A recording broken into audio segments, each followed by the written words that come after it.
রূপম শেখ,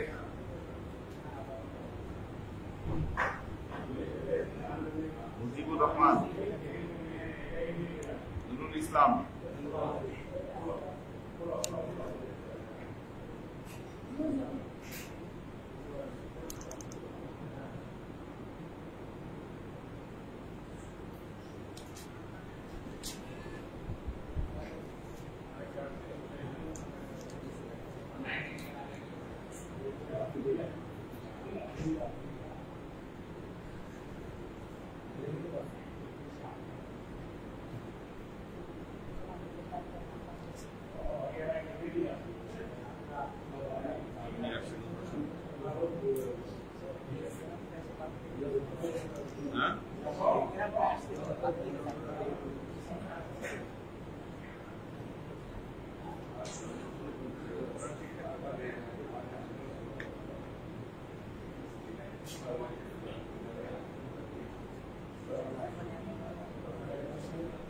ক্যামেরার ইয়াটা ঠিক হয়নি।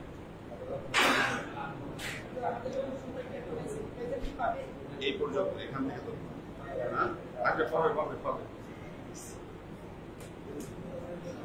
ক্লাস শুরু করার আগ পর্যন্ত পাবে।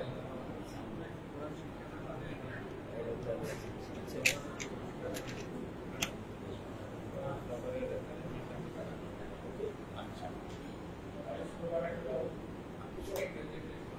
তাহলে ওনাদের কি কখন সুবিধা হবে?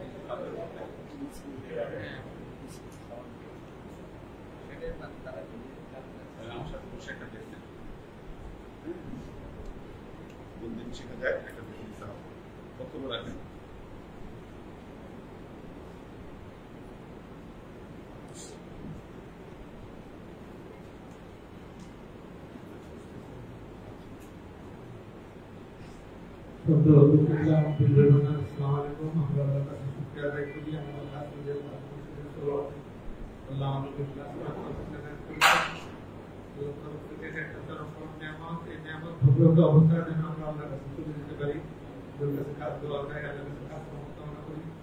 আমরা যে সৌভাগ্য আমরা আমাদের সৌভাগ্যটা বুঝতে পারতেছি না। যেভাবে আমরা দাঁত থাকতে চোখ থাকতে দাঁতের চোখের মর্যাদা বুঝতে পারি না, সেভাবে আমাদের এই সময়ের মর্যাদা আমরা বুঝতে পারতেছি না। কারণ এত প্রসেস করতেছেন, আমরা চেষ্টা করতেছেন, এই চেষ্টাটা তাকে সহযোগিতা করতে পারতেছি না। কারণ একটাই অবহেলা, শয়তানের অত্যাচার, শয়তানের পুত্র শয়তান, সে আমাদেরকে সর্বপ্রথম টাকা দিচ্ছে, আমরা ধরতে পারতেছি না। শুধু বলছিলেন এক সময় যে শয়তান আপনাকে টাকা দিচ্ছে, এটা আপনি ধরতে পারলেও আপনার ইমান প্রবৃদ্ধি হচ্ছে আছে। শয়তান টাকা দিচ্ছে কিন্তু আপনি বুঝতে পারতেছেন না। ফলস্বরূপ করতে বলতেছে, আপনার অভিজ্ঞতা করতেছে, সদরে আদান দিতেছে, বলতেছে যে আর আধা ঘন্টা টাইম আছে, একটু গড়ায় না, তারপরে এরপরে এই শয়তানের এই কথা শুনতে গিয়ে আমাদের কাজ হয়ে যায়। আমরা আপনার কাছে প্রার্থনা জানাই যেন শয়তান এবং সরকারকে বন্ধ করার জন্য আমাদের যে নতুন সুযোগ আসছে কোরবানি, এর দ্বারা আমরা মানুষকে কোরবানি করে দিতে পারি। মানবতানিয়াকে কোরবানি করে আমরা ঈদের কাজ করতে পারি। ঠিকটা যে আল্লাহ সন্তানকে কোরবানি দেওয়ার মাধ্যমে দেখেছেন যে কত বড় ত্যাগ করতে চাচ্ছিলেন কেন দিয়েছেন, কত বড় ত্যাগ করতেন। ইব্রাহিম আলাইহিস সালাম যে তার ছেলেকে 80 বছর বয়সে ছেলেকে পেয়েছেন, সেই ছেলেকে সবচেয়ে বেশি আদর মহব্বত ভিতরে আছে। উনি খুঁজে বের করলো যে আমার মহব্বতের জিনিস এটাই, এটা কোরবানি না দেওয়া পর্যন্ত আমার সব শুভ হবে না। তখন এই ছেলেকে কোরবানি দিতে নিলেন এবং সেটাও কোনো অবসরে না, শয়তান জানাই দিল যে তোমাকে কোথায় নিচ্ছে জানো, তোমাকে তো কোরবানি দেওয়ার জন্য নিয়ে যাচ্ছে। তো শয়তানকে দর্শন করে বলল যে আমার যদি কপালে এটা থাকে তাহলে আমরা এটাই করতে পারবো।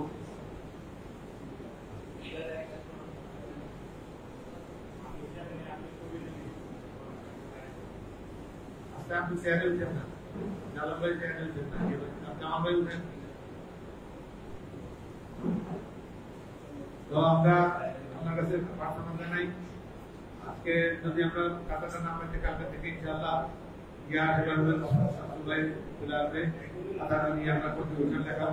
আমরা স্যাক্রিফাইস করবো, আমরা যেহেতু আমাদের ছেলেকে কোরবানি দেওয়া লাগতেছে না, আমরা রহমান করছেন বিএসএফ থেকে দুবাই জবাই করে দিয়েছেন, কিন্তু চাকু চালাই দিয়েছেন তার গলার উপরে ইসমাইল আলাইহিস সালামের গলার উপর চাকু চালাই দিয়েছেন। এই অবস্থায় আল্লাহ কোরবানি কবুল করে দুবা পাঠায় দিলেন, দুবা জবাই হয়ে গেল, বিএসএফ দুবা জবাই হয়ে গেল, আর ইসমাইল আলাইহিস সালাম দুটো দাঁড়ায় থাকি গেল। এই যে স্যাক্রিফাইসের শিক্ষা দিচ্ছেন, এই স্যাক্রিফাইসটা আমরা এখন করবো টাকার উপর দিয়ে, কারণ হিসাব করে দেখতেছি 1 লাখের কমে কোনো গরু হচ্ছে না। এভাবে নিজেরটা হিসাব করতেছি, নিজেরটা হিসাবের মধ্যে কিছুটা নকশানিয়াত আছে, কিছুটা কেন পুরাটাই নকশানিয়াত আছে। কারণ গরুটা সুন্দর হলে, সুন্দর তাজা হলে সেটা খাইতে খুব মজা লাগবে, এই চিন্তা ভাবনা করে এখানে টাকা দিতেছি। কিন্তু আমরা যে হুজুরের জিমের কন্ট্রিবিউশন করবো, সেখানে কিন্তু এই অবস্থা আমাদের নাই। কারণ আমরা সেখানে বস্তু পাওয়ার কোনো নেশা নাই, বস্তু নিয়ে যাওয়ার কোনো নেশা নাই। আল্লাহ রাস্তা এখানে যাওয়াই হবে, আল্লাহ রাস্তা এটা কিছু হবে এবং সুন্দরভাবে এটা মানুষকে রান্না করে খাওয়া দেওয়া হবে হুজুরের শিক্ষা অনুযায়ী। সেখানে আমার নকশানিয়াত নাই, সেই জন্য এখানে টাকার স্যাক্রিফাইসটা করতে খুব দুঃখ লাগে। টাকা দেন, শয়তান বলে যে এতগুলো টাকা দিয়ে দিবি, এবং শয়তান প্রতি বছর শয়তান কি করে আমাদের সেই খাতাটা খুঁজে পাইতে দেরি করে, যে কোনো ভাবে খাতাটা লুকাই ফেলে। প্রতি বছরে এরকম ঘটনা ঘটে।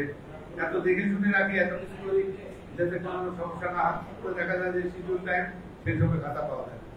এটা শয়তানের একটা অবস্থা, শয়তানের শয়তান চায় যে এটা না দেখুক, একটা লেগে দেখ কোনোরকম একটা গত বছর 14,000 দিতে, এবছর 12,000 10,000 লাগবে।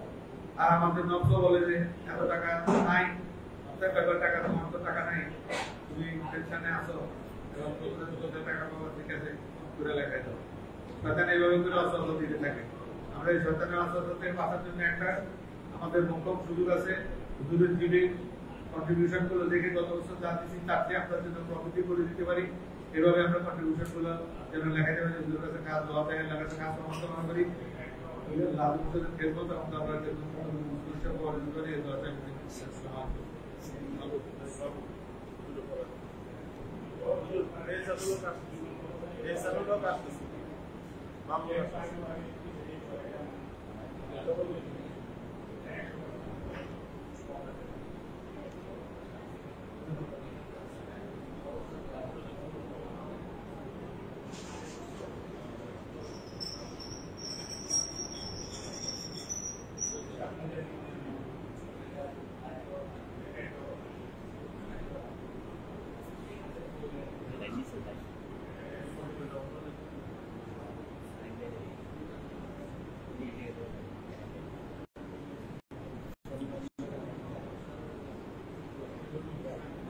কোথায় রিমোট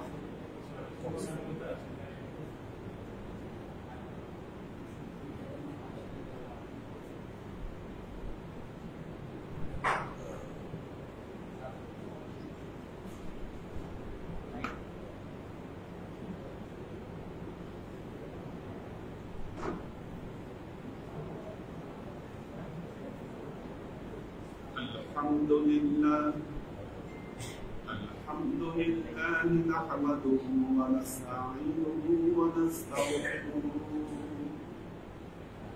ونؤمن به ونتوكل عليه ونعوذ بالله من شرور أنفسنا ومن سيئات أعمالنا من يهد الله فهو المهتدي ومن يضلل فلن تجد له وليا مرشدا ونشهد أن لا إله إلا الله وحده لا شريك له ونشهد أن سيدنا وسندنا ونبينا محمدا صلى الله عليه وسلم الذي أرسله الله بالحق بشيرا ونذيرا وداعيا إلى الله بإذنه وسراجا منيرا. وقال الله تعالى في كلامه المجيد وفرقانه الحميد: ما كان محمد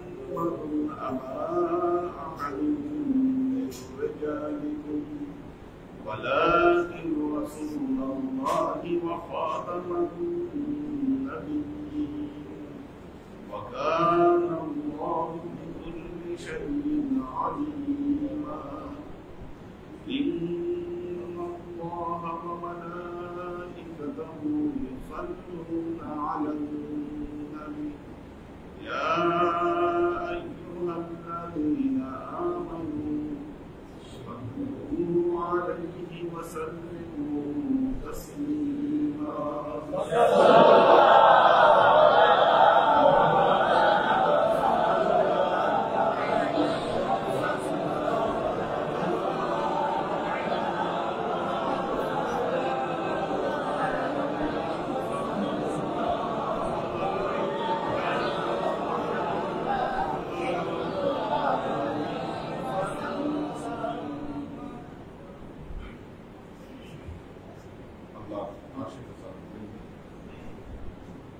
কানেকশন দাও না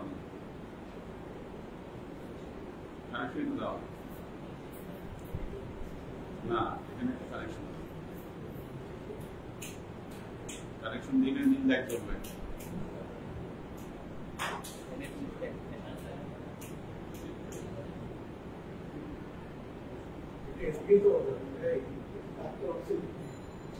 না ওই যে ওখানে ওই তারে ফ্যান বা লাইট যেটা ছিল সুইচটা দিলে কানেকশন পাবে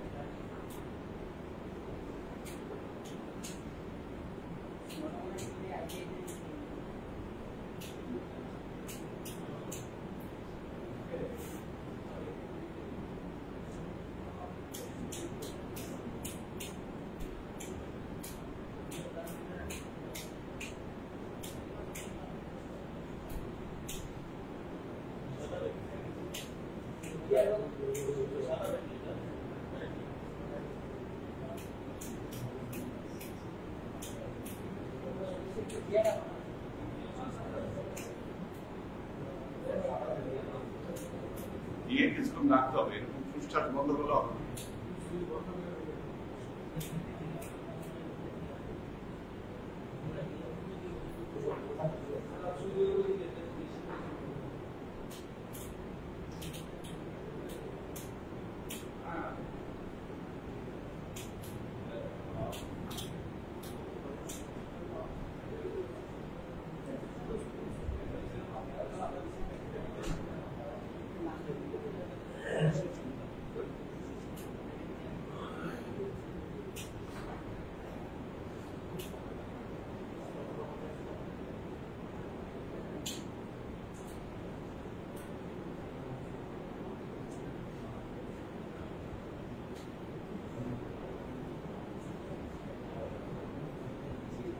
জানে কে সুজন মাসু করা কোথায়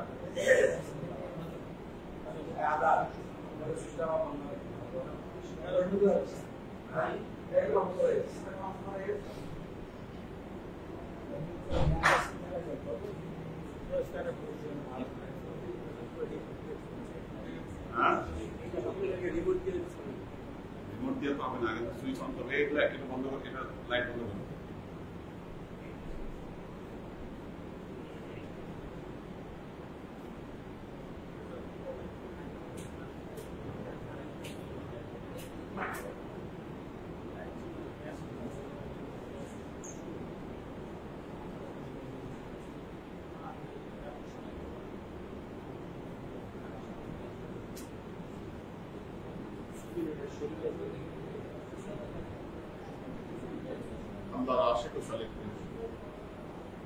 আমরা দুটো বিষয় নিয়ে আজকে আলোচনা করব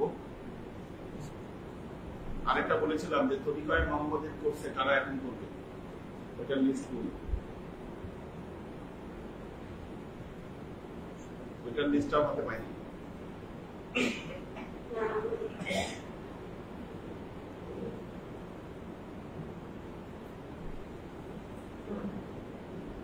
আজকে আমরা দুটো বিষয় নিয়ে আলোচনা করব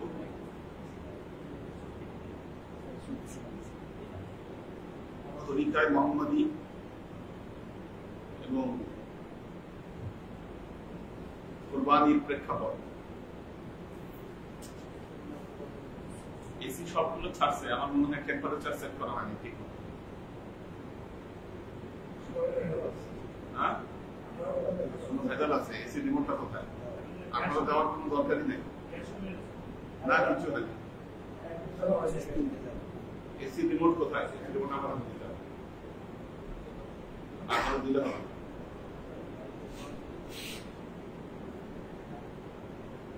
রায়ে দেওয়া বললাম এটা হচ্ছে ঠিক আছে। এসি তো না বুঝলে তো হবে না।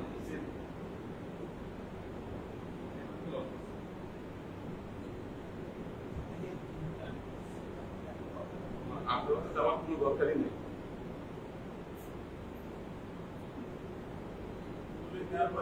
খুলে এনে সব বন্ধ করে আবার করতে হবে একটা কি? হ্যাঁ, খুলে এনে হ্যাঁ বন্ধ করতে হবে সবটা, বন্ধ করে আবার চালু করতে হবে। সবগুলো আবার বন্ধ করে চালু করতে হবে না? মানে সব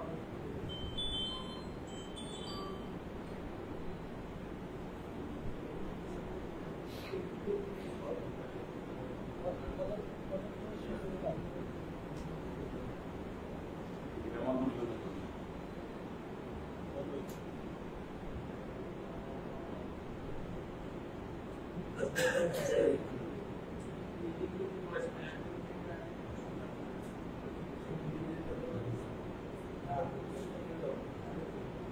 এটা অপশন রয়েছে নাকি?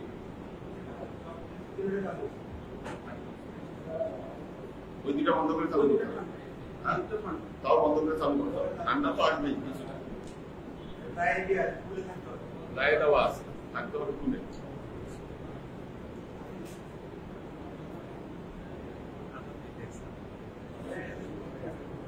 আচ্ছা, এরা কোথায়? এই ক্লাস শুরুর টাইমে কোথায় এরা?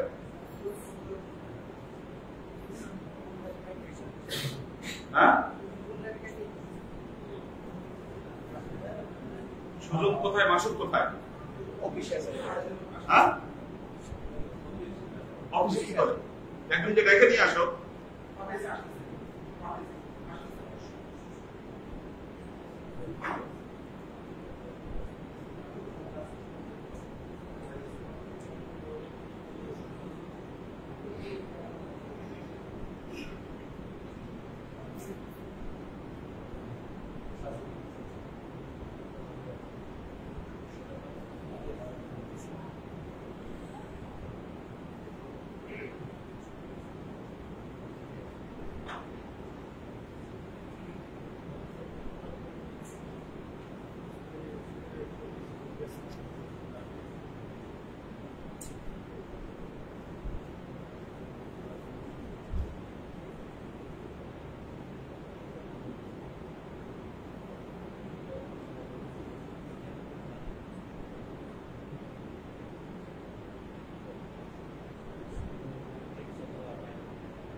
রিমোটটা কোথায় দেখি?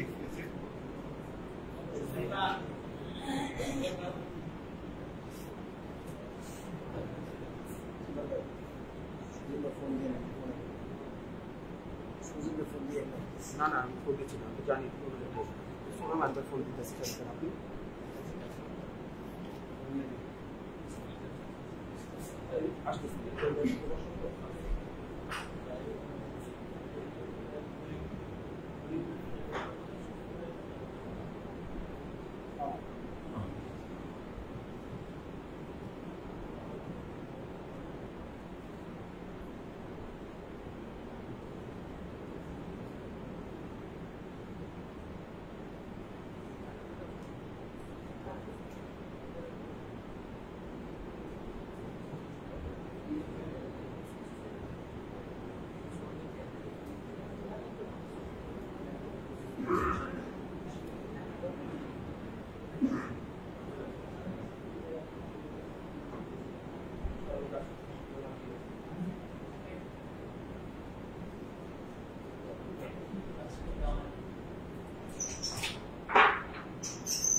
ঠিক আছে, কোন সুইচ?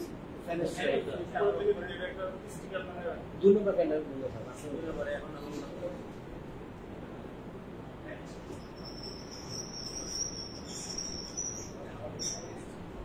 এবার ঠান্ডা হবে, এবার ওই সাইড থেকে আবার ইয়ে করবে, সেটিং সব ঠান্ডা হবে।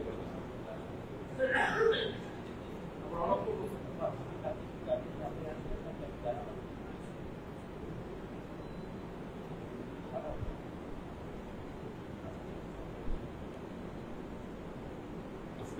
গরম অসুস্থ হয়ে যাওয়ার মতো অবস্থা।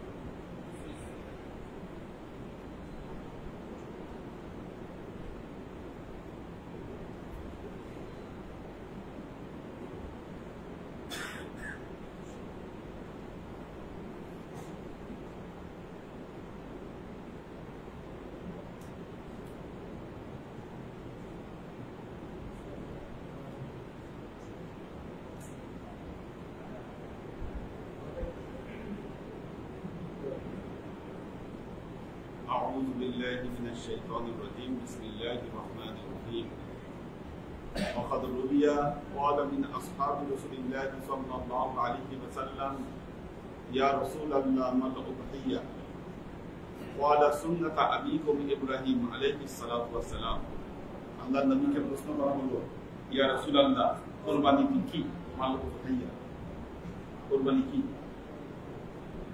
আল্লাহ নবী উত্তর দিলেন সুন্নাত আবিকুম ইব্রাহিম আলাইহিস সালাম কুরবানি হচ্ছে তোমাদের আদি পিতা হযরত ইব্রাহিম আলাইহিস সালাতু ওয়াস সালামের একটা সুন্নাত। ইব্রাহিম আলাইহিস সালামের কি সুন্নাত? এটি বর্ণিত হয়েছে সূরা আস-সাফফাতে। আপনারা যে কোরআনের টেক্সট দেখতে পাচ্ছেন এটা সূরা আস-সাফফা।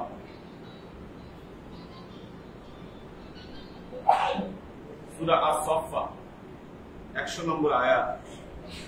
100 নম্বর আয়াতে আল্লাহ বলছেন হযরত ইব্রাহিম আলাইহিস সালামের দোয়া আল্লাহর কাছে, রব্বি হাবলি মিনাস সালিহিন, আল্লাহ আপনি আমাদেরকে একটা সন্তান দান করুন। হ্যাঁ, পুরো সমাজ রব্বি হাবলি মিনাস সালিহিন। এখানে যে মাথায় দেওয়ার একটা ছিল যে ওইটা কই মসজিদে তো মসজিদই থাকবে, এখানে একটা ছিল এখান থেকে যেটা নেওয়া হয়েছিল মসজিদে ওটা কই? হ্যাঁ, মসজিদে একটা খালি আছে, একটা কই কি হয়েছে? আরেকটা মসজিদে ছিল কপি আছে নষ্ট হয়ে গেছে, ওটা কই নষ্টটা কই? হ্যাঁ, গাড়ি থেকে নিয়ে আসতে হবে। নষ্ট হয়েছে যেটা ওখানে, ওইখানে বলছে নষ্ট, এখানে লাগাইতে কি চলে কিনা? চাবি হলো যে কাগজ দেয়। হ্যাঁ, চাবি আমার কাছে নাই। আপনার কাছে নাই? চাবি হারিয়ে গেছে।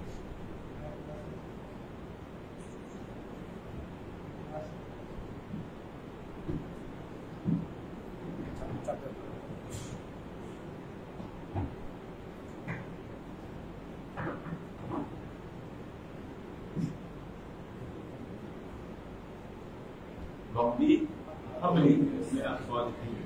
হযরত ইব্রাহিম আলাইহিস সালামের দোয়া, তিনি আল্লাহকে বললেন আল্লাহ আপনি আমাকে একটা নেক সন্তান দান করুন। হযরত ইব্রাহিম আলাইহিস সালাম তিনি আল্লাহর শ্রেষ্ঠ পয়গম্বরদের মধ্যে একজন ছিলেন। কোথায় থাকো সুজন? একসাথে ছিল।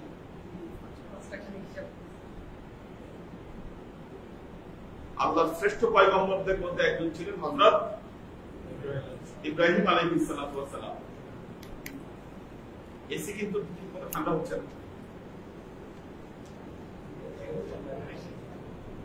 না, তুলে দেওয়া আছে, সেটিং তো সব ঠিক করাই আছে।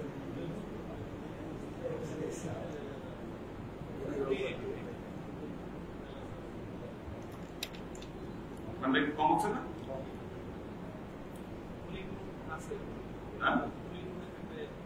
কুলিং গুলো তো দেওয়া আছে। আসলে কোন জায়গায় এসি ঠিক মতো আমার মনে হয় না কাজ করতেছে। আমরা যে ইয়াতে গেলাম, এই যে জাদুঘরে প্রোগ্রাম ছিল, ওখানে গরম লাগছে। হ্যাঁ, ওখানে গরম লাগছে না? বড় অডিটোরিয়াম, এসি ছাড়া, কিন্তু কুল হচ্ছে না। হ্যাঁ,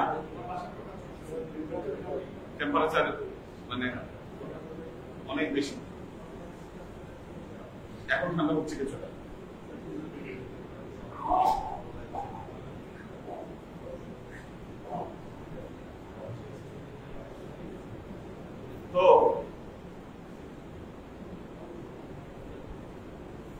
শ্রেষ্ঠ পয়গম্বরদের মধ্যে একজন পয়গম্বর ছিলেন হযরত ইব্রাহিম আলাইহিস সালাতু ওয়াস সালাম। প্রধান চারজন পয়গম্বরদের মধ্যে হযরত দাউদ আলাইহিস সালাম, আল্লাহ তাকে জবুর দিয়েছিলেন, যার মাধ্যমে একটা সভ্যতার বিকাশ হয়েছিল। আপনারা জানেন যে হযরত দাউদ, হযরত সুলাইমান, এনাদের মাধ্যমে একটা সভ্যতার বিকাশ হয়েছে। হযরত দাউদের পরে এসেছিলেন হযরত সুলাইমান আলাইহিস সালাম। উনিও হযরত দাউদের আদর্শিক ধারা। হযরত মুসা আলাইহিস সালাম আল্লাহর শ্রেষ্ঠ পয়গম্বরদের মধ্যে একজন পয়গম্বর ছিলেন, যার উপর তাওরাত দেওয়া হয়েছে। হযরত ঈসা আলাইহিস সালাম আল্লাহর শ্রেষ্ঠ পয়গম্বরদের মধ্যে একজন ছিলেন, যাকে ইনজিল দেওয়া হয়েছে। আর সবার শ্রেষ্ঠ, সর্বশ্রেষ্ঠ মুহাম্মদ রাসূলুল্লাহ সাল্লাল্লাহু আলাইহি ওয়াসাল্লাম, যাকে কোরআন দেওয়া হয়েছে। এবং এই আধুনিক যে সভ্যতা দেখছেন, এনার এই সভ্যতার স্থাপত্য ছিলেন মুহাম্মদ রাসূলুল্লাহ সাল্লাল্লাহু আলাইহি ওয়াসাল্লাম। আমরা এখন যে পৃথিবী দেখছি,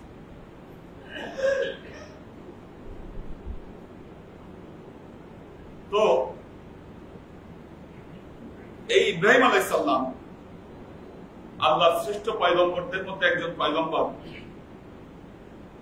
যাকে আমাদের নবী মুহাম্মদ রাসূলুল্লাহ সাল্লাল্লাহু আলাইহি ওয়াসাল্লাম ইসলাম ধর্মের আদর্শিক পিতা হিসাবে তাকে উল্লেখ করেছেন। মুসলমানদের আদর্শিক পিতা হিসাবে মুহাম্মদ রাসূলুল্লাহ সাল্লাল্লাহু আলাইহি ওয়াসাল্লাম হযরত ইব্রাহিম আলাইহিস সালামের কথা উল্লেখ করেছেন। মিল্লাতা আবিকুম ইব্রাহিম হুয়া সাম্মাকুমুল মুসলিমিন, তোমাদের আদি পিতা হচ্ছে হযরত ইব্রাহিম আলাইহিস সালাম, তার কারণেই তোমাদের নামকরণ করা হয়েছে মুসলমান। হুয়া সাম্মাকুমুল মুসলিমিন,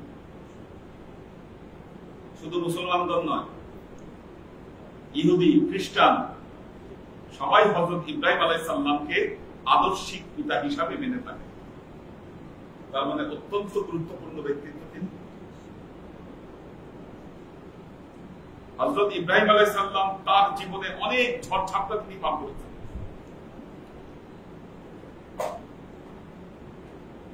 প্রথম ধাক্কা এসেছে তার নিজ জনপদে, যেই পরিবারে তিনি জন্মগ্রহণ করেছেন। ওনার পিতার নাম ছিল আজাদ, ফিরআউনের প্রধান পুরোহিত ছিলেন আজাদ, প্রধান পুরোহিত। একটা জিনিস মনে রাখবেন, নবীগণ প্রচলিত ধর্মের বিরুদ্ধেই কথা বলেছেন। ধর্মের নামে সমাজে যখন অধর্ম প্রতিষ্ঠিত হয়েছে, নবীগণ তখন সেই অধর্মের বিরুদ্ধে কথা বলেছেন।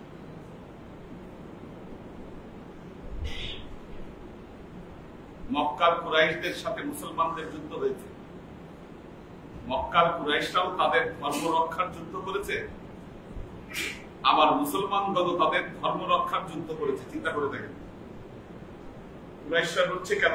তাদের বাপ-দাদার ধর্ম রক্ষা করবার জন্য। কিন্তু এই দুইয়ের মধ্যে যখন যুদ্ধ হয়, পরিণাম কি হয়? যা আল হাক্কু ওয়া যাহাকাল বাতিল ইন্নাল বাতিলা কানা যাহুকা। যখন এই দুই দলের মধ্যে যখন যুদ্ধ হয়, ঘটনা যেটা ঘটে, হক বিজয়ী হয় আর বাতিল পরাভূত হয়।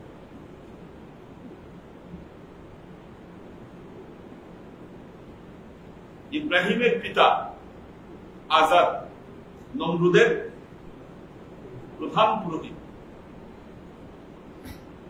পুরোহিতের কাজ তো ধর্ম পরিচালনা করা, ধর্ম পরিচালনা করা। তার ঘরে জন্মগ্রহণ করেছে হযরত ইব্রাহিম। উনি বলতেছেন, কি ব্যাপার, এগুলা কি বানাও? মাটি দিয়ে নিজেরা মূর্তি বানাও, আবার তোমরা নিজেরাই পূজা করো, তোমাদের কি মাথা খারাপ, পাগল তোমরা? আজর ভাবতেছে, নাউজুবিল্লাহ, বলে কি এই ছেলে এত নাস্তিক?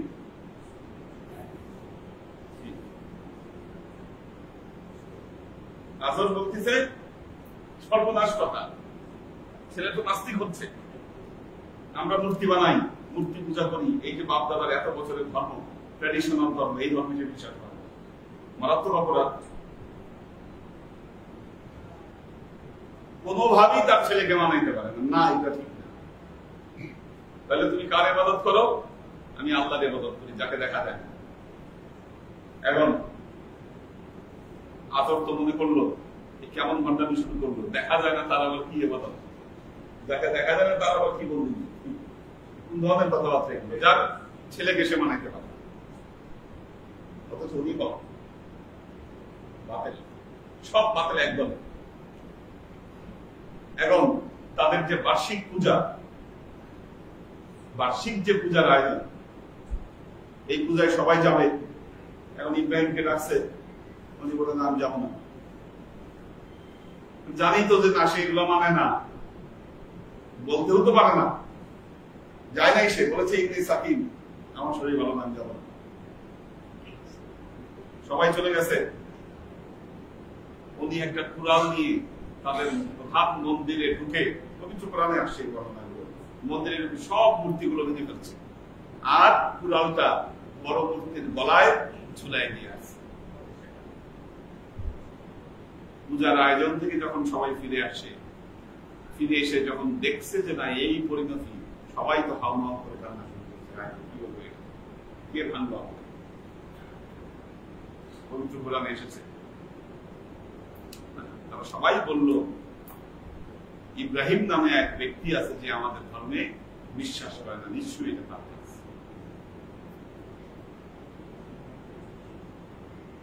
ইব্রাহিম জিজ্ঞাসা করছে, জিজ্ঞেস করো, দেখো কোথায় কুরআন গলায় নিয়ে দাঁড়ায় আছে, তারা জিজ্ঞেস করে আমাকে ধরছে কেন? গলায় তো কুরআন, এভিডেন্স তো প্রমাণ করতেছে সেই ভাঙছে। এরা বললো এটা কি সম্ভব নাকি, সে ভাঙতে পারে নাকি? সে বললো যে ভাঙতেও পারে না, নিজেকে রক্ষাও করতে পারে না, এমন জিনিসের পূজা তোমরা কেন করো? যুক্তি, ওনার যুক্তির কাছে তো কিছু ঠেকছে না। সে বললো যে না, তাহলে তোমাকে কায়েদ করা আমাদের পক্ষে সম্ভব না, একমাত্র নমরুদ পারবে। ধরে নিয়ে গেল নমরুদের কাছে। নমরুদ বলল, কি বলো তুমি, কে ভাঙছে মূর্তি? আমি তো ভাঙি নাই, বড় মূর্তি ভাঙছে। কয়টা এটা তো সম্ভব না, তুমি মিথ্যা কথা বলছো। নমরুদ জিজ্ঞাসা করলো, তুমি কি আমাদের খোদায় বিশ্বাস করো না? নমরুদ তো নিজেকেই খোদা দাবি করত, আমাকে তুমি খোদা হিসাবে মানো না? বললো না, মানি না। তুমি কাকে খোদা হিসাবে মানো? বললো আমি তাকে খোদা হিসাবে মানি যিনি জীবন দান করেন এবং মৃত্যু দান করতে পারেন। নমরুদ বলল, আমিও জীবন দান করতে পারি, মৃত্যু দান করতে পারি। কিভাবে? জেলখানা থেকে দুইজন কয়েদি নিয়ে আসলো, মৃত্যুদণ্ড প্রাপ্ত, একজনকে মৃত্যুদণ্ড দিল, আর একজনকে ছেড়ে দিল। বললো দেখো, আমিও মারতে পারি, আমিও বাঁচাইতে পারি। হযরত ইব্রাহিম বললেন, আমার যিনি প্রভু, তিনি সূর্য পূর্ব আকাশে উদিত করেন আর পশ্চিম আকাশে অস্ত নেন। আপনি যদি পারেন তাহলে একবার পশ্চিম আকাশ থেকে সূর্যকে উদয় করে আপনি পূর্ব আকাশে স্থিমিত করেন। কি চ্যালেঞ্জ! শেষ এখানে। পারে না, পারে না, প্রমাণ হয়ে গেল সে মিথ্যাবাদী। সবার কাছে অপমানিত হইল নমরুদ, সবার কাছে প্রমাণিত হলো যে এই নমরুদ এর কথা ভুয়া। আর এই ডিবেট হয়েছে সবার সামনে। এখন জনগণের মধ্যে তো প্রভাব পড়ছে এটা, তাই তো? এটা তো ভাজাল আছে নমরুদের খোদাদারির মধ্যে। কি করা যায়? এখন যদি তাকে কোনো শাস্তি না দেওয়া হয়, তখন তো এই যে ইব্রাহিমের যে এই যুক্তি আর তার যে এই দর্শন, এটা তো মানুষের মধ্যে ছড়িয়ে পড়বে। এখন গায়ের জোর, একটা জিনিস দেখবেন, দুইজন অশিক্ষিত মানুষ যখন ঝগড়া করে, তারা কিছুক্ষণ ঝগড়া করেই গলার স্বর বাড়বে আগে। গলার স্বরেরও তো একটা পাওয়ার আছে, কারণ তার কাছে তো যুক্তি নাই, জ্ঞান নাই। যুক্তি যখন শেষ হয় তখন কি করে, গলার পাওয়ারটা বাড়ায়। গলার পাওয়ারেরও তো একটা সীমা আছে, ওই সীমাও যখন শেষ হয়ে যায় কি করে, দুইজন মারামারি লাগায় দেয়। দেখবেন যে নিম্ন শ্রেণীর মানুষ কাউ কাউ মারামারি, এরা যেখানে ভাড়া থাকে আশেপাশে দেখবেন যে এই পরিস্থিতি, কারণ ওটা হচ্ছে তাদের। আর যখন দুইজন শিক্ষিত মানুষ ডিবেট করবে, এই একটা যুক্তি দিবে, তার যুক্তিতে সে যুক্তি খণ্ডন করবে, এই তো। এখন নমরুদের কাছে তার যুক্তি নাই, এখন কি আছে, তার ক্ষমতা আছে, ক্ষমতা ইউজ করলেন, আগুন জ্বালাইলেন, আর রাজ্যে ঘোষণা করে দিলেন ইব্রাহিমকে পুড়িয়ে মারা হবে, এর শাস্তি।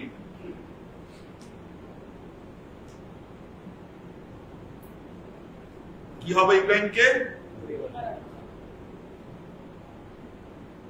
পুড়িয়ে মারা হবে।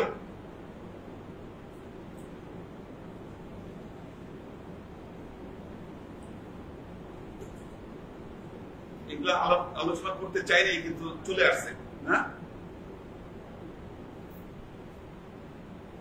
وَإِنَّا مِنْ شِيعَةِ إِبْرَاهِيمَ إِذْ جَاءَ رَبَّهُ بِقَلْبٍ سَلِيمٍ إِذْ قَالَ لِأَبِيهِ وَقَوْمِهِ مَاذَا تَعْبُدُونَ এই যে إِذْ قَالَ لِأَبِيهِ وَقَوْمِهِ مَاذَا تَعْبُدُونَ, যখন সে তার কওমকে বলল কিসের বন্দেগী তোমরা করো। إِذْ قَالَ لِأَبِيهِ, তার বাবাকে বলল, وَقَوْمِهِ, তার সম্প্রদায়কে বলল, মাযা তা'বুদুন, তোমরা কিসের ইবাদত তোমরা করো, কার ইবাদত করো। আইফকান আলিহাতান দুনাল্লাহি তুরিদুন, আল্লাহকে ছাড়া আর কোন ইলাহ, মিথ্যা ভাবে তোমরা কোন ইলাহকে তোমরা চাচ্ছ।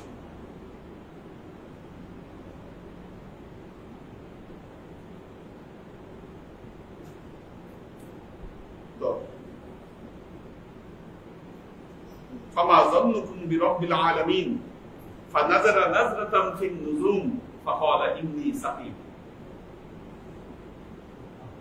এই যে বললেন আমি অসুস্থ, আকাশের দিকে তাকাইলেন, তাকায় বললেন যে আমি অসুস্থ, আমি তোমাদের কাছে যাব না।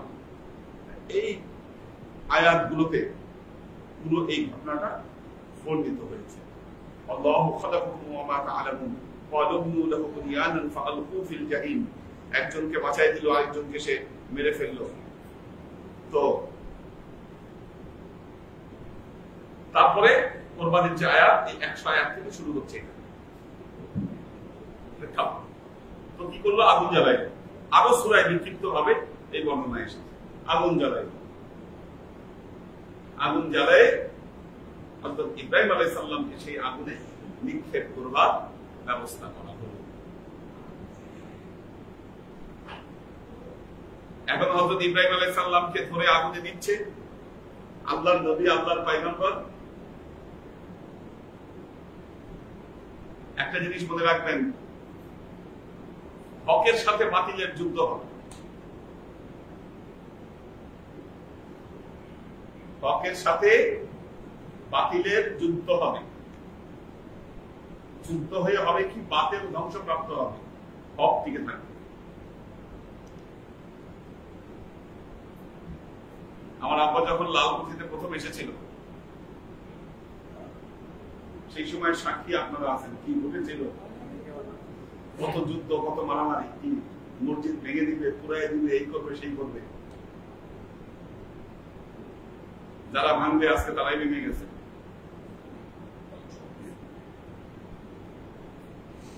তারাই ভেঙে গেছে, আল্লাহ আমাদেরকে রেখে দিচ্ছে।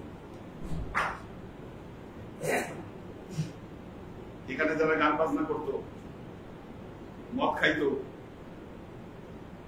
জুয়া খেলতো, টিকতে পারছে তারা? শেষ, কালের গর্বে হারিয়ে গেছে। আমরা এখানে আলোচনা দিয়েছি, যা আল হক ওয়া যাহাকাল বাতিল ইন্নাল বাতিলা কানা যাহুকা। হক আর বাতিলের যুদ্ধ হবে।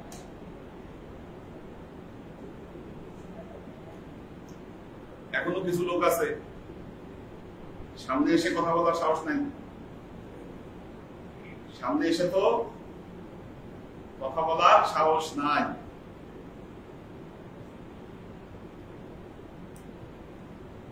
এখন পিছে পিছে কি বলা যায়, হিংসা। হিংসা আল্লাহর আশেপাশে আলাইকুম। একটা জিনিস মনে রাখবেন, আদর্শ আদর্শ আইডিওলজি, এটার একটা পাওয়ার আছে।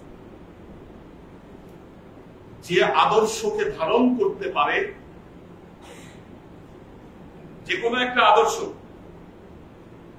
আপনি যদি ধারণ করতে পারেন, দেখবেন আপনি আপনার ভেতরে একটা পাওয়ার ধারণ করবেন। আদর্শের একটা পাওয়ার আছে।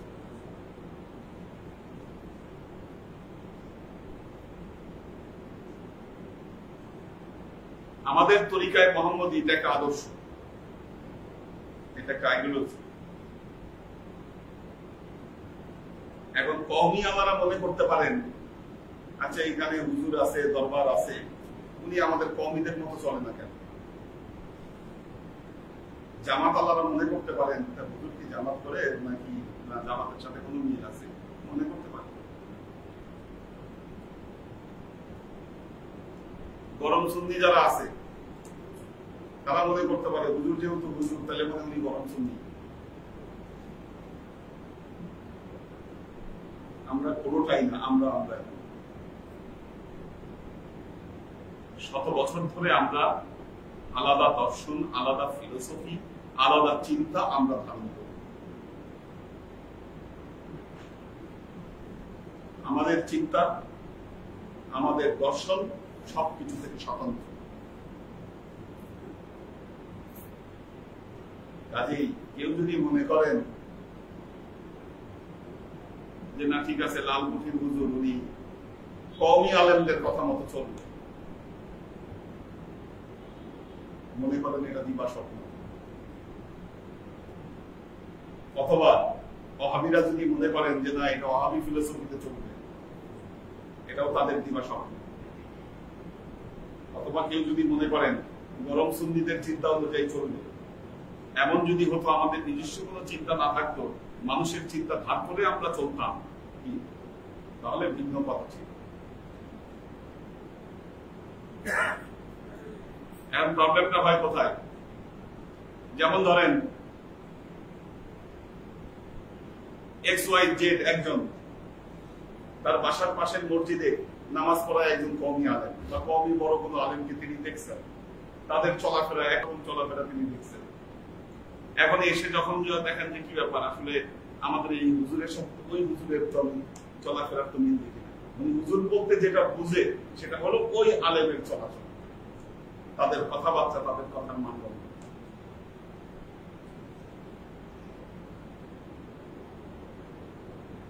তার কথার সাথে যদি আমার কথা মিলে যায়, আমার স্বাতন্ত্রিকতা কি থাকবে? একটা কথা মনে রাখবেন, আমি শুধু হুজুর নই, আমি একটা বিশ্ববিদ্যালয়ের শিক্ষক। কাজেই মাঠে ময়দানে ওয়াজের মাঠে যা বলা যায় আমার মুখ দিয়ে তা বের হবে না, আমি তা বলতে পারবো না। কারণ আমার কথা একটা ব্র্যান্ড আছে, যে কথা বলবো এটা যদি প্রুফ করতে না পারি,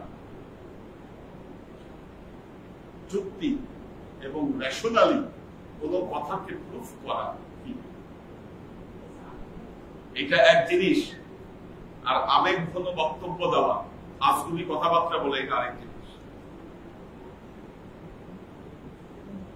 কিছু বক্তব্য মানুষের মধ্যে আবেগের জোয়ার নিয়ে, আমরা কি জানি না এই জিনিসগুলো কি? সেটা কিছু গল্প, কিছু কাহিনী, যার কোনো আগাও নাই, মাথাও নাই, রেফারেন্সও নাই, কোনো হিস্টোরিক্যাল ব্যাকগ্রাউন্ডও নাই। হ্যাঁ, এই কথাগুলো দেখবে যে খুব ভালো লাগবে, একেবারে হটকে চিপসের মতো, ওই চানাচুরের মতো ভাইরাল হবে। চানাচুর দেখবেন খাইতে মজা, কিন্তু পেট ভরে না, আবার গ্যাস্ট্রিক হয়। সমস্যাটা হলো গ্যাস্ট্রিক হয়। এগুলো হলো চানাচুর। চানাচুর খাবেন, পেট ভরবে না, মুখরোচক। কিন্তু এগুলো আসলে বেশ না। আর জ্ঞানের কথা শুষ্ক হয়, কিন্তু এটা আপনার জীবনকে পরিবর্তন করে দিতে পারে। কাজেই মনে রাখবেন, এখানে কেউ এসে যদি মনে করেন যে আসলে আমাদের এই হুজুর, উনি কি তাহলে আমাদের কওমি হুজুরের মতো, নাকি আমাদের জামাতি হুজুরের মতো, না আমাদের ওয়াহাবি হুজুরের মতো, না আমাদের গরম সুন্নি হুজুরের মতো, কি কোনোটাকে আপনি মিলিয়ে পাবেন না। আমরা আমাদের নিজস্ব একটা আদর্শকে আমরা পালন করি, আমাদের আলাদা আদর্শ আছে, আলাদা চিন্তা আছে, আলাদা মাসলা মাসাইলে বিশ্বাস করি।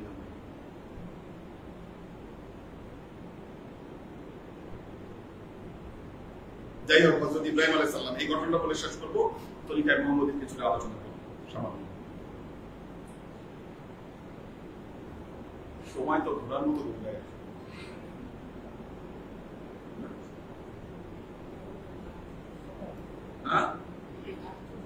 রাত আসলে বেশি ছোট হয়ে গেছে, ছোট না?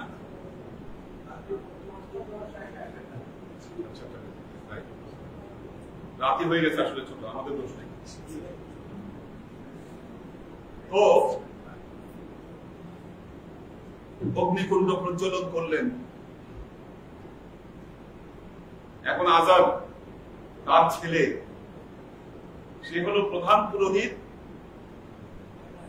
তার ছেলে হলো আজরের দৃষ্টিতে নাস্তিক, সেও তো বিব্রতকর পরিস্থিতিতে পড়ে গেছে। এখন ইব্রাহিমকে আগুনে নিক্ষেপ করতে হবে, করা হবে, এটাই সমর্থন দিল কে? আজাদ নিজে,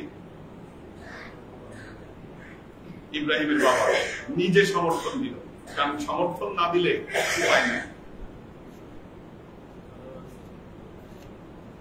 কারবালার যুদ্ধের সময় মুসলমান সৈনিকগণ বিব্রত হয়ে পড়ল, সর্বনাশ, আল্লাহর নবীর নাতি ইমাম হুসাইন, ওনার বিরুদ্ধে যুদ্ধ করব।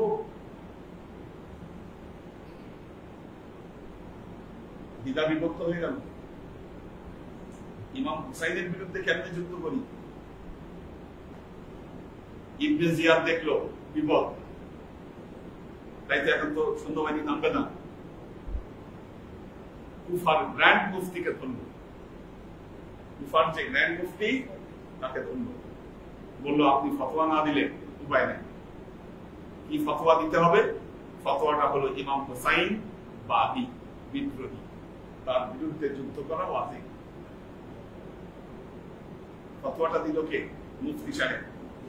কোন মুফতি? গ্র্যান্ড মুফতি।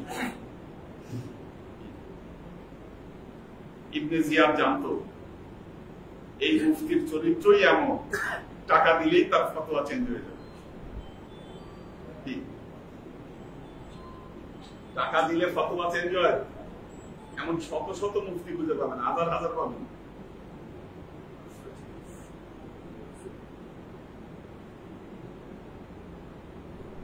হাজার হাজার পাবেন, মাসলা ঘুরে যাবে। আজর দেখলো বিপদ, প্রধান পুরোহিতের দায়িত্ব থাকবে না, রায় দিলেন ইব্রাহিমের বিরুদ্ধে এবং সহযোগিতা করছেন। দেখেন, যেই সমাজে অবস্থান করছেন একজন বালক, সেই সমাজের সবাই তার বিরুদ্ধে, পিতা মাতা বিরুদ্ধে, তাকে ধরে আগুনে নিক্ষেপ করা হচ্ছে, তার মতো অসহায় ব্যক্তি আর পৃথিবীতে কেউ নেই। জিবরাইল আমিন আগমন করলেন, চলে আসলেন, বললেন, এই হযরত ইব্রাহিম, আপনি আজকে এত অসহায়, আপনি আজকে এত অসহায়, আমি আসছি আপনাকে সহযোগিতা করতে। একবার বলেন, আমি আমার পাখার ধাক্কায় এই আগুন টাগুন সব আমি সাতটা জমিনের নিচে আমি ডাবাই দিই, আমার পাখার ধাক্কায় সব ধ্বংস করে দিই। হযরত ইব্রাহিম বললেন, ইব্রাহিম, তুমি কে? যে আল্লাহ আমাকে সত্য জ্ঞান দান করেছেন, উনি কি আমার হালত জানেন না? আমি কোন হালতে আছি? আল্লাহ যদি খুশি থাকেন আমি আগুনে পুরব, আলহামদুলিল্লাহ, আমার কোনো আপত্তি নেই। আমি তোমার কাছে কেন সাহায্য চাই? তুমি কে? কোন জিব্রাইল তুমি? তোমার কাছে আমার সাহায্য চাওয়ার কোনো দরকার নেই। আরেকজন নবী, আমি নামটা ভুলে গেলাম, গাছের কাছে আশ্রয় চেয়েছিল। জাকারিয়া আলাইহিস সালাম গাছের কাছে আশ্রয় চেয়েছিল। আশ্রয় চাইছে গাছের কাছে। আল্লাহ কেমন মাইন্ড করলেন তার উপর, যে জাকারিয়া তুমি এত বড় নবী, তুমি সাহায্য চাও আমার কাছে, তুমি গাছটা কতদিন বাঁচাও। গাছের ভিতরে ঢুকলেও গাছও খুলে দিল তার নিজেকে, কিন্তু জামা কাপড়ের অংশ বাইরে হয়ে থাকলো। গাছ দেখে বুঝে গেল এরা সহজে গাছের উপর থেকে নিচ পর্যন্ত কেটে ফেলল। এটাই ছিল ওনার শাস্তি। কেন আল্লাহর কাছ থেকে সাহায্য না চায়, গাছের কাছে সাহায্য চায়। কিন্তু ইব্রাহিম আলাইহিস সালাম দেখেন এই পরীক্ষায় পাশ করে কি শ্রেষ্ঠ নবীতে পরিণত হলেন। আল্লাহ দেখলেন যে না, ইব্রাহিমকে তো কোনোভাবে চলানো গেল না, শেষ মুহূর্ত পর্যন্ত আল্লাহর উপরে ওনার তাওয়াক্কুল। এখন আল্লাহ নিজে তার সাহায্যে আগায়।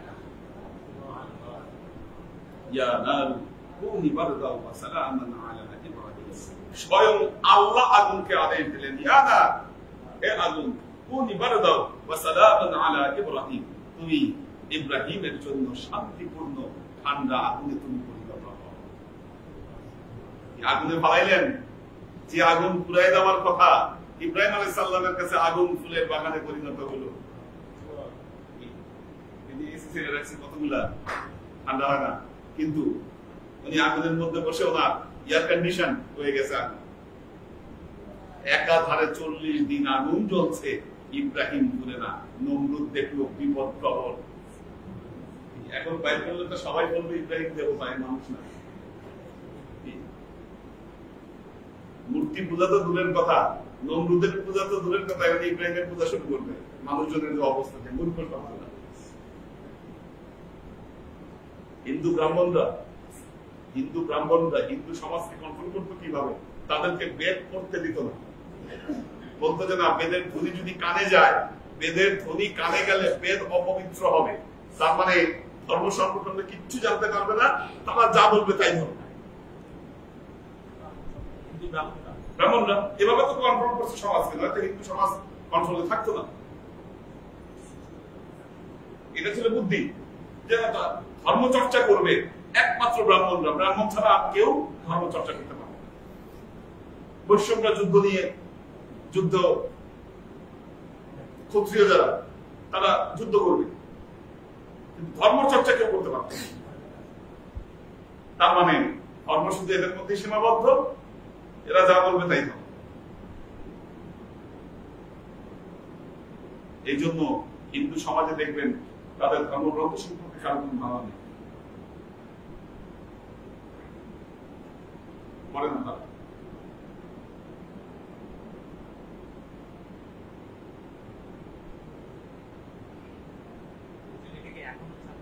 কোনটা আছে তো, কিন্তু এখন তো বেদ অনুবাদ হয়ে গেছে, বাংলায় ছাপানো হয়েছে, বাংলায় অনুবাদ হয়েছে। আমার কাছেই আছে 5 খণ্ডের বেদ। হ্যাঁ, এগুলো তো এখন অনুবাদ হয়েছে। যে চায়, স্টাডি করতে চায়, সে হয়তো স্টাডি করে। এবং এখন কিছুটা চেঞ্জ হয়েছে। কারণ হিন্দু ধর্ম, সনাতনী ধর্ম এমন অবস্থায় ছিল, এটা মানুষের ধর্ম ছিল। এই বিষয়টা অনুভব করলেন রাজা রামমোহন রায়, স্বামী বিবেকানন্দের যে গুরু রামকৃষ্ণ, তারা এই বিষয়টাকে অনুধাবন করলেন যে না, হিন্দু ধর্ম আগের জায়গায় নাই। ওনারা পরিবর্তন আনার চেষ্টা করলেন, বিপ্লব আনলেন। একটা জিনিস দেখবেন যে ইন্ডিয়ায়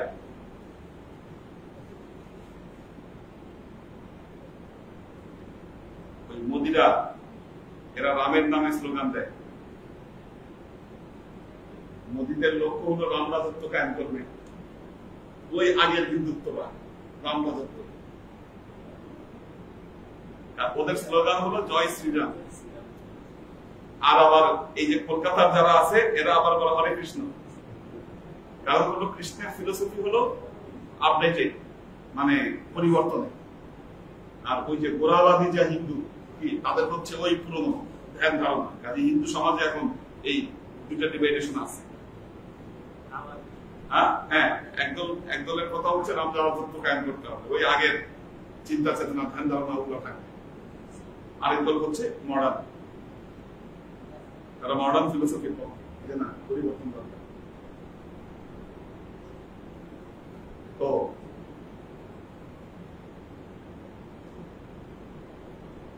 আমাদের মুসলমানদের মধ্যে সমস্যা থাকার কথা ছিল না,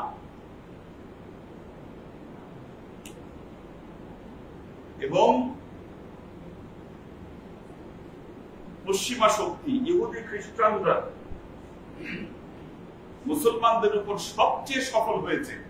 আজকে পৃথিবীতে মুসলমানদের মধ্যে শিয়া সুন্নি এই দুই ভাগে বিভক্ত করে দিয়ে এবং মুসলমানদের মধ্যে এই ধর্মীয় যে ডিভাইডেশন গুলো তৈরি করে একের সাথে অপরের লাগাইয়া দেওয়া, এটা হলো তাদের সবচাইতে বড় সফলতা।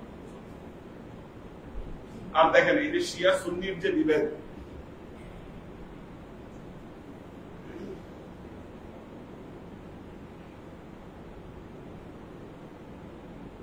বাংলাদেশে মজার জিনিস দেখেন, বাংলাদেশে যে মুসলমানেরা মিডল ইস্টের টাকায় চলে, তারা তো শিয়াদের বিরুদ্ধে খুব শক্ত অবস্থা, কিন্তু মিডল ইস্টে কিন্তু শিয়া বেশি। মিডল ইস্টে কিন্তু সুন্নি বেশি না, ওখানে শিয়া বেশি। ক্ষমতায় আছে সুন্নিরা। আর এই শিয়া সুন্নির যে ডিভাইডেশন, এটা একদম পলিটিক্যাল সাবজেক্ট, এটা কোনো ধর্মীয় সাবজেক্ট না, এটা একটা পলিটিক্যাল ইস্যু, এটা কোনো থিওলজিক্যাল ইস্যু নয়।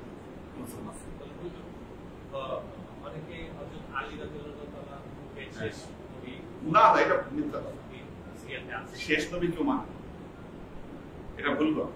যাই হোক, আপনাদেরকে পড়াবো এই কোর্স, ওই যে তরিকায় মোহাম্মদের যে ভাগগুলো দেখিয়েছি, ওই কোর্স যখন পড়াবো তখন এই জিনিসগুলো আপনাদের কাছে ক্লিয়ার হবে। কয়টা ভাগ, কি কারণে এই ভাগ, এটা আপনারা জেনে যান। পড়াবো এটা।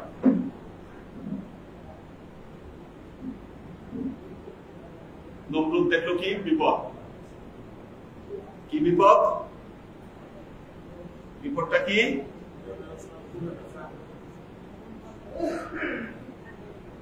বিপদ কি?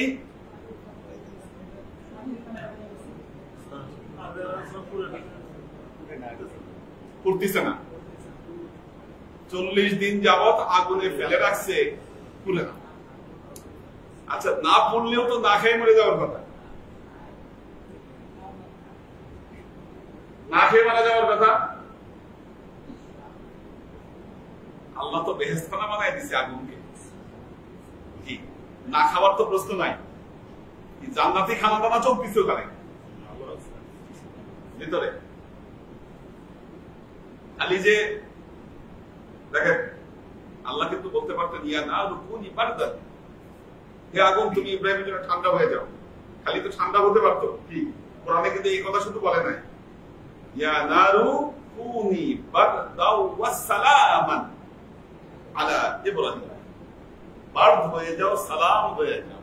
তা আপনাকে শান্তিতে থাকতে গেলে অবশ্যই আপনার খাওয়া দাওয়া ওখানে বোঝাইতে হবে, বসার শোয়ার কি যথেষ্ট উপকরণ আপনার ওখানে থাকতে হবে, তাহলে তো সালাম আনা হবে না। কি বারদাও ওয়াস সালামান আলা ইব্রাহিম, আগুন শুধু ঠান্ডাই হয় না, কি ইব্রাহিমের জন্য সালাম হয়ে গেছে, তাকে অভ্যর্থনা জানানো সবকিছু ভেতরে আল্লাহ ব্যবস্থা করে দিয়েছে। কি আরো যদি 100 দিন থাকতো, ইব্রাহিম আলাইহিস সালামের জন্য এটা আরামই ছিল। বিপদ দেখে না নমরুদ বলল তাড়াতাড়ি নিভাও আর একে দেশ থেকে বের করো।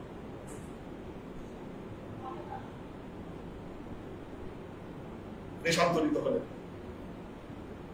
তরিকায় মোহাম্মদীর কোর্স কারা করতেছে এটা জানতে হবে। আজকে আমরা তরিকায় মোহাম্মদী সম্পর্কে একটু আলোচনা করবো। আমরা গত ক্লাসে কিছু আলোচনা করেছি, বাংলাপিডিয়ায় কি লেখা আমরা সেটা দেখেছি। আমি শুরুতেই বলেছি যে তরিকায় মোহাম্মদী সম্পর্কে আসলে কারা কি বলে আমরা একটু নেট থেকে দেখব, তারপর আমরা এর ইতিহাসে যাব। দেখো, আচ্ছা, তরিকায় মোহাম্মদিয়া, এই তরিকার ইমাম শহীদে বালাকত, ইমাম ও তরিকত 1300 হিজরির মুজাদ্দিদ আমিরুল মুমিনিন হযরত সৈয়দ আহমদ শহীদ বেল্লভী রহমাতুল্লাহ আলাইহি। সৈয়দ আহমদ বেল্লভীর কথা বলেছি গত ক্লাসে, মনে আছে কিনা আপনাদের? কি বলেছিলাম বলেন? উনি কি করেছিলেন সৈয়দ আহমদ বেল্লভী?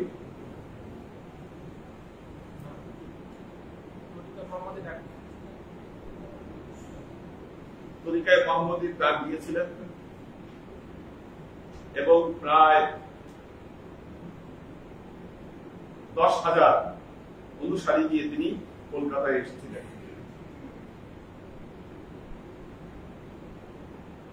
সৈয়দ আহমদ বেল্লভী ইংরেজদের সাথে যুদ্ধে শাহাদত বরণ করেছিলেন। ওনারই আদর্শে উজ্জীবিত হয়ে তিতুমির, হ্যাঁ তিতুমির,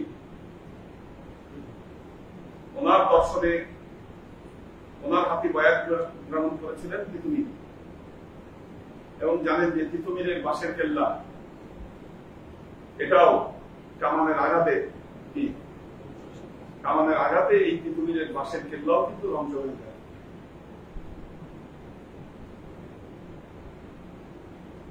ইতিহাস। হযরত সৈয়দ আহমদ শহীদ বেল্লভী বলেছেন, আমার তরিকা, আমার পিতকুলের নবীদের শ্রেষ্ঠ নবীর তরিকা মুহাম্মদ রাসূলুল্লাহ সাল্লাল্লাহু আলাইহি ওয়াসাল্লামের তরিকা। কোন লোক তার তরিকায় বায়াত গ্রহণ হওয়ার ইচ্ছা করলে কুরবান নেই, প্রতিমা পূজা, শিরক, বেদাত, নাচ গান ও ঢোল তামাশা পরিত্যাগ করার উপর দৃঢ় প্রতিজ্ঞ হয়ে বায়াত হয়।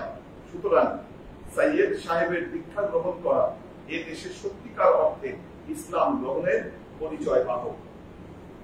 তরিকায় মোহাম্মদিয়া সম্পর্কে সৈয়দ আহমদ বেল্লভী সাহেবকে প্রশ্ন করা হয়। তিনি উত্তরে বলেন, তরিকায় মোহাম্মদিয়ার তাৎপর্য দেখেন, আমরা যে পেজটা থেকে পড়ছি এটা কিন্তু ফেসবুকে লেখা,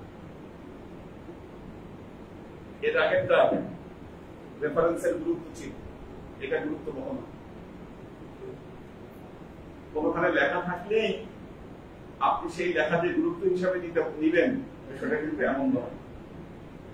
আমরা জানার জন্য করছি কে কি লেখে বা কে কি বলছে। এটা একজন কোন একজন ব্যক্তি কোন একটা পেজে, এই পেজে এটা কেউ একজন তার নিজের মতো করে ফেসবুকে এটা লিখেছে। তরিকায় মোহাম্মদের সম্পর্কে তিনি লিখেছেন এই বিষয়টা। তরিকায় মোহাম্মদী সম্পর্কে জানার প্রয়োজন এই কারণে, কারণ তরিকায় মোহাম্মদী সম্পর্কে আপনাদের ধারণা জিরো। অনেকেই বলেন চিশতিয়া তরিকার নাম শুনেছি, কাদেরিয়া তরিকার নাম শুনেছি, মুজাদ্দিদিয়া তরিকার নাম শুনেছি, না নকশবন্দিয়া তরিকার নাম শুনেছি, তরিকায় মোহাম্মদীর নাম তো শুনি।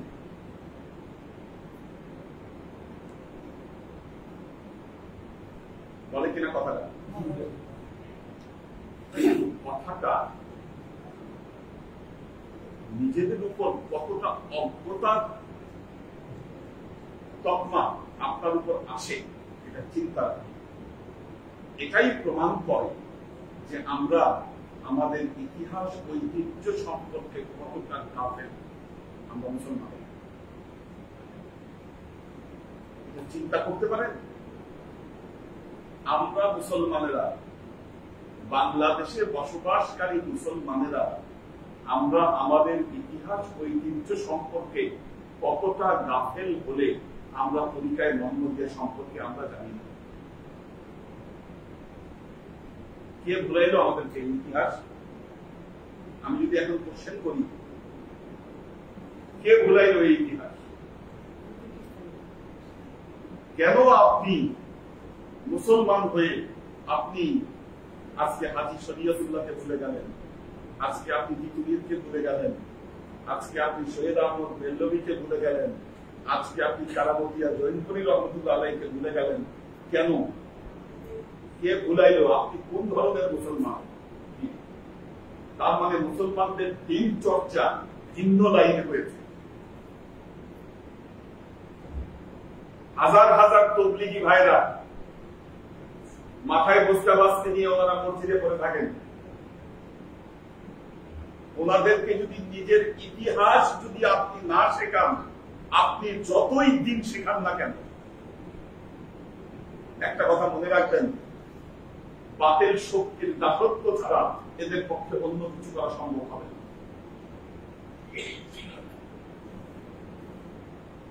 আপনি নিজের ইতিহাসই জানেন না।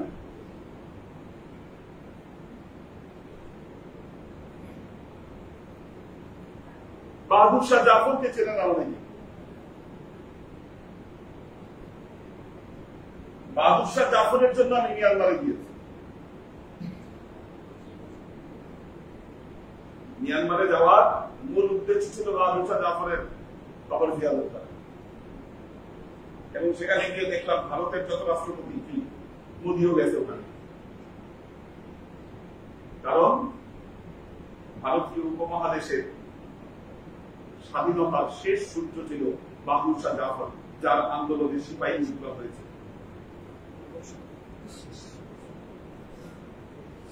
সিপাহী বিপ্লব হয়েছিল বাহাদুর শাহ জাফরের নেতৃত্বে। আপনি এই ইতিহাস ভুলে গেছেন।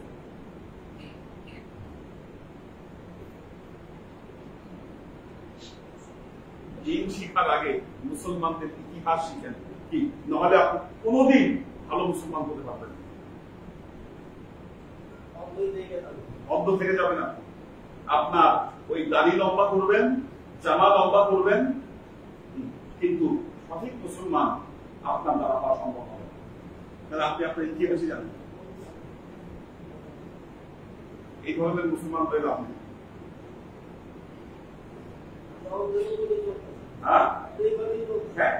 হচ্ছে দৃষ্টি ঘুরে দেওয়া হয়েছে।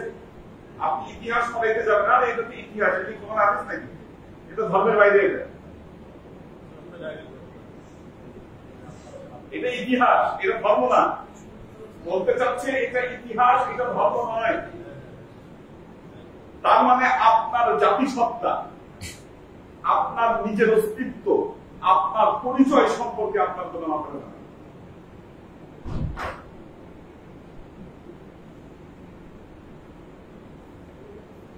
এবং যারাই এই জাতিসত্তার কথা তুলে ধরতে চেয়েছে, কি তাদের ইতিহাসকে ছেলেপেলে জানবে কেমনে? আমাদের কি পাঠ্যপুস্তকের বইয়ে কোন জায়গায় এদের সম্পর্কে আছে? ছেলেপেলে কেমনে জানবে?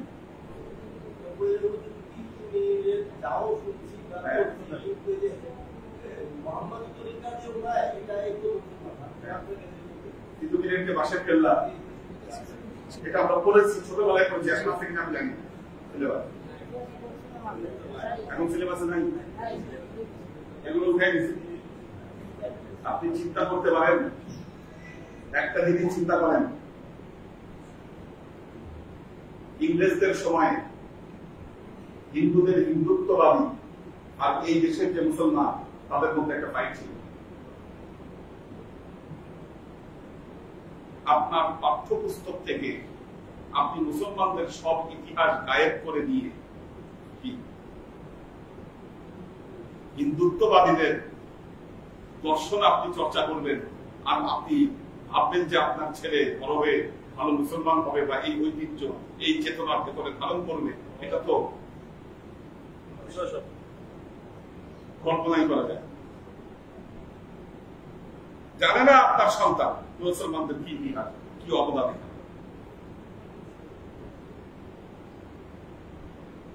আমাদের ঢাকা ইউনিভার্সিটির জমি দিছে নবাবরা মুসলমানেরা, নবাব সলিমুল্লাহ। একটা দিনও ঢাকা ইউনিভার্সিটিতে নবাব সলিমুল্লাহ ফুলখানি করে না, কিন্তু রবীন্দ্র জন্ম উৎসব আর মৃত্যু উৎসব আমাদের কিছু বুদ্ধিজীবীগণ আছেন কথায় বক্তব্যে কি ঠেকুর উঠে যেমন তেমন একটা ঠেকুর হইলেও রবীন্দ্রনাথের নামে দিবে।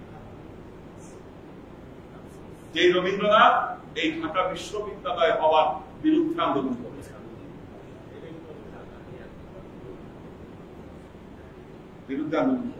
তাকে আপনি চর্চা করতেছেন।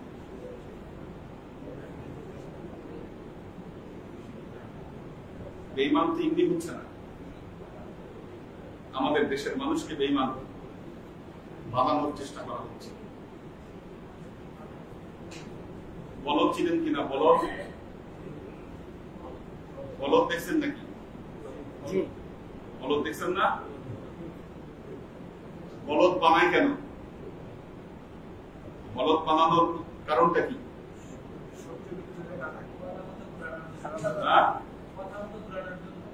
জমি চাষ করার জন্য। সার দিয়া তো আর কি খেতে চাষ করা যাবে? হ্যাঁ, সার দিয়া চাষ করানো যাবে না। আপনি যদি লাঙ্গল বয়াইতে চান আর তেলের ঘানি যদি টানাইতে চান, অবশ্যই বলদ বানাইতে হবে আপনাকে, সার দিয়ে হবে না। হ্যাঁ, ওই বলদের কিছু প্রসেস আছে, ওই প্রসেস করে সারগুলারে বলদ বানায়। আপনি মুসলমান বলদ গোষ্ঠী বানানোর সমস্ত কার্যক্রম আপনার সম্পন্ন করে ফেলছেন। আপনি আপনার এই ইতিহাস না জেনে আপনি যতই ধর্মচর্চা করেন না কেন, আপনি বলদ মুসলমানে রূপান্তরিত হবেন। যে মুসলমানদেরকে দিয়ে ওই ইহুদি খ্রিস্টানদের দেখায় দেওয়া কিছু কাজ ছাড়া তার বাহিরে আর কোনো কাজ তার পক্ষে সম্ভব হবে। আমরা বলদে পরিণত হচ্ছি, বলদ মুসলমান। এটাই বলছি আর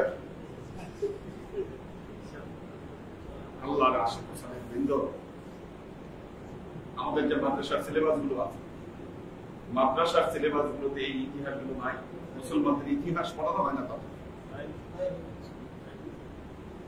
যদি এগুলো পড়ানো না হয়, তাদের নিজস্ব মনোভাব, চিন্তা চেতনা কিভাবে করে উঠবে?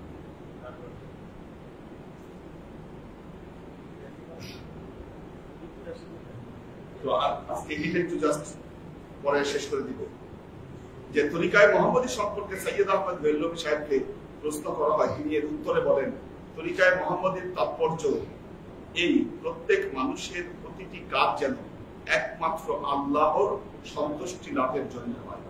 যেমন পাপ হতে বিরত থাকার জন্য বিয়ে করা, শরীয়ত সিদ্ধ নিয়মে অন্ন সংস্থানের জন্য বৈধ সম্পদ সংগ্রহ করা ও নিজেকে ও পরিবার বর্গকে মুখাপেক্ষী হতে না দেওয়া, রাতের শেষে তাহাজ্জুদ নামাজ ও ইবাদত করার উদ্দেশ্যে প্রথম দিকে নিদ্রা যাওয়া, এইভাবে জীবনের প্রতিটি কাজে একমাত্র খোদার সন্তুষ্টি লাভকেই মূল উদ্দেশ্য মনে করা তরিকায় মুহাম্মদীর সার সংক্ষেপ।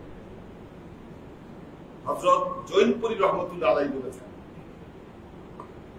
কারামতিয়া জৈনপুরী রহমতুল্লাহ আলাইহি, রংপুরে যার মাজার,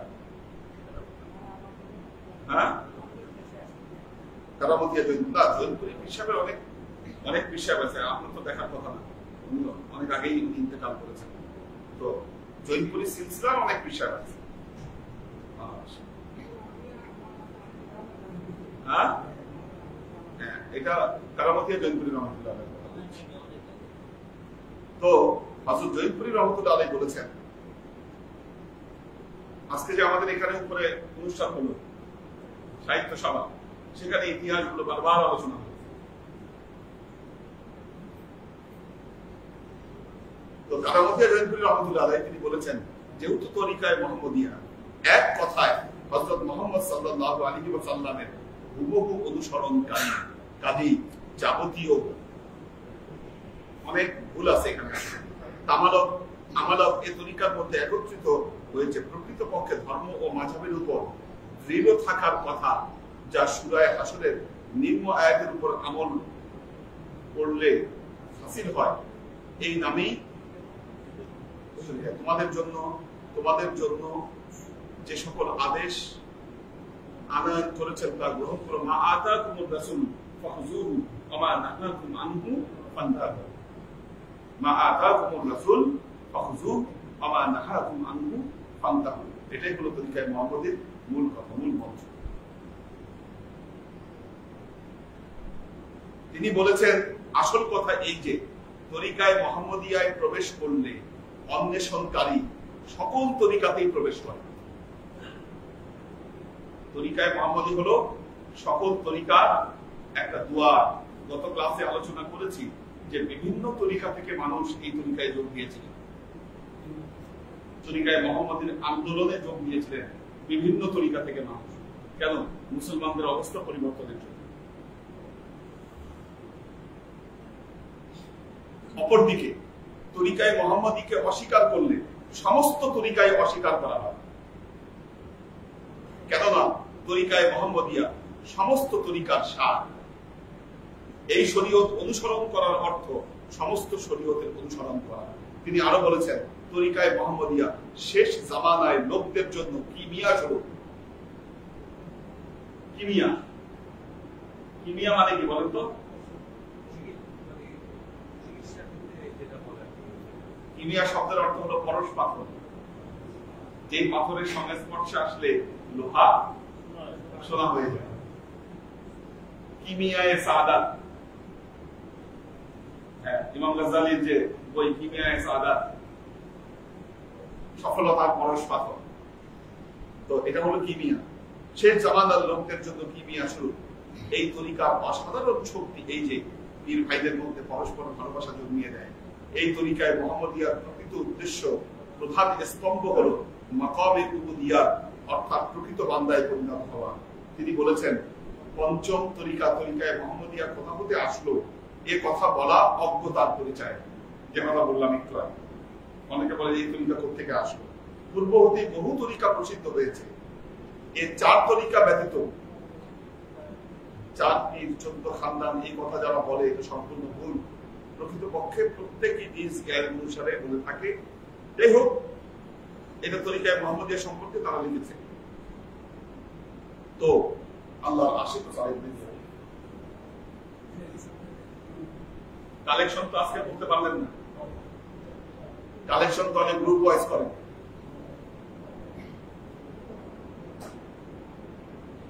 কালেকশন গ্রুপ ওয়াইজ শুরু করে।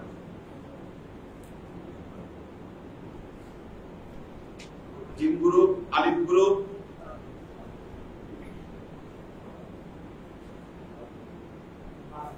বাবু।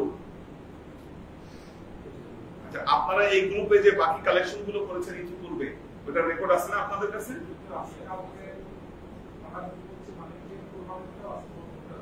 আছে।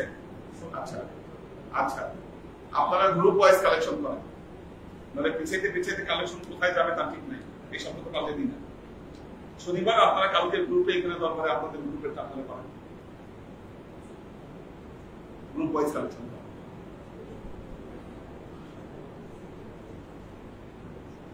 ঠিক আছে? ও মিলাদ وأشرق البدر علينا واختفت منه البدور مثل حسنك ما رأينا قط يا وجه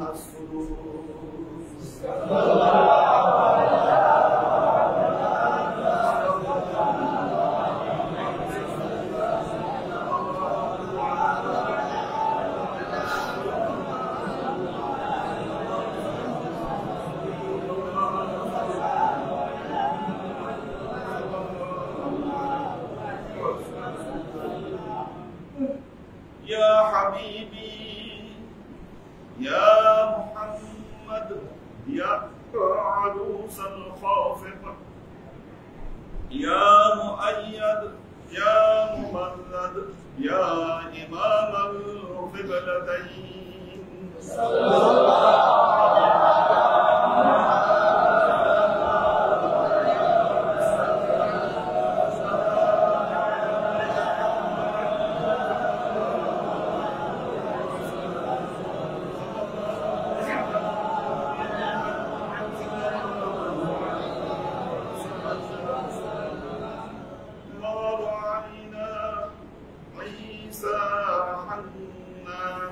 للسرور إلا إليه والغمام هلك ظلت والملا صلوا عليه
শফিকুল ইসলাম শাওন, কোরবান আলী, সুলতান আইরিন, সৈয়দ আমরিন শরীফ, জেসি আহমেদ ইতি, জালাল দিন রুমি, সুমন মিয়া, পপিয়ারা জামাল সুমি, মাহিন হুসাইন, ফারহান আহমেদ, আব্দুল সালাম আজাদ, ওমর ফারুক, ওমর শরীফ, এইচ.কে হানিফ, সুলতানা আক্তার, কবির হোসেন, হাবিবা আক্তার জেনি, আলাউদ্দিন মিয়া, নুসরাত জাহান সারা, আব্দুল সালাম আজাদ, সৈয়দ ইত্তেহাদুল আজমাইন, ফরিজা ফাইরোজ, শাইলা ইলিয়াস, নাজিমুদ্দিন ভাই ফ্যামিলি আছেন, তাহমিনা ইয়াসমিন, সোহেল হাওলাদার, স্নিগ্ধা রাহি, সোহেল খান,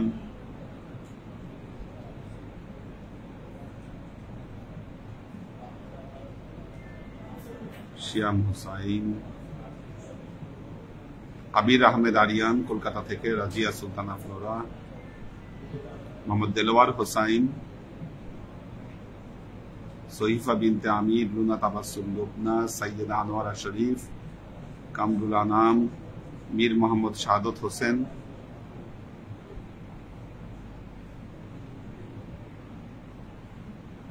ও আমাদের আলাউদ্দিন ভাই কলকাতা থেকে না, পীর ভাই মজনু ভাইয়ের সাথে আছি। কোন মজনু? পীর ভাই মজনু কি আতোয়ার রহমান মজনু? হ্যাঁ, কিন্তু হওয়ার কথা না। তাহলে মজনু কে?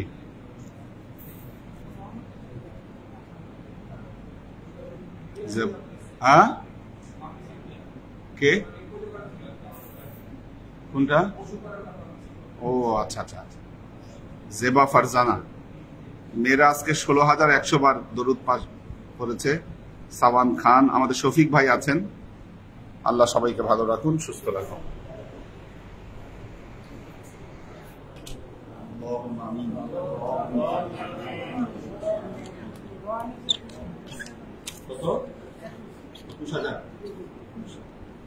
ربنا ظلمنا انفسنا وان لم تغفر لنا وترحمنا لنكونن من الخاسرين ربنا آتنا في الدنيا حسنة وفي الآخرة حسنة وقنا عذاب النار ربنا لا تزغ قلوبنا بعد إذ هديتنا وهب لنا اللهم إنك عفو تحب العفو فاعف عني يا غفور رحيم اللهم نور قلوبنا بنور الإيمان ونور قلوبنا بنور الإسلام ونور قلوبنا بنور الإحسان وزين أخلاقنا بنور محمد صلى الله عليه وسلم اللهم إنا نسألك علما نافعا رزقا واسعا عملا مقبولا شفاء من كل داء قلبا خاشعا ذهنا مذاكرا إيمانا كاملا توبة قبل الموت وراحة من الموت ونجاة مع الشر اللهم إنا نسألك رحمتك في كل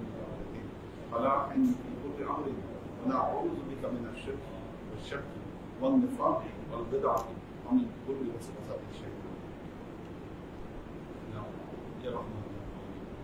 আমরা এতক্ষণ তোমার দরবার যে সমস্ত আমলকে স্থাপন করলাম প্রতি মুক্তভাবে এই আমলগুলোকে তুমি আমাদের তরফ থেকে কবুল করে নাও। তুমি আমলের চাচা আমাদের প্রিয় নবী হযরত মুহাম্মদ মুস্তাফা সাল্লাল্লাহু আলাইহি ওয়াসাল্লাম আমাদের নবীর পরিবারবর্গের কাছে দুনিয়ার চাচা পৌঁছে দাও। এই দুনিয়ার সমস্ত আম্বিয়া কেরাম সাহাবায়ে কেরাম তাবেঈন ওলি আউলিয়া গাউস কুতুব আমাদের মা বাবা ভাই বোন এই দরবার থেকে যত বিভাগ চলে গেছে সবাগুলোকে তুমি তোমার হাবিবের উসিলা আমাদের সবাইকে আমাদের জীবন থেকে সমস্ত অভাব অভিযোগ বালা মুসিবত দুঃখ কষ্ট রোগ শক্তি দূর করে দিয়ে দৃঢ় হস্তে তোমার দ্বীনের খেদমতের তৌফিক আজীবন যেন তোমার হেদায়েতের ফলে প্রতিষ্ঠিত থাকতে পারে সে তৌফিক তুমি আমাদের سبحان ربك رب العزة عما يصفون سلام على المرسلين الحمد لله رب العالمين واجعلنا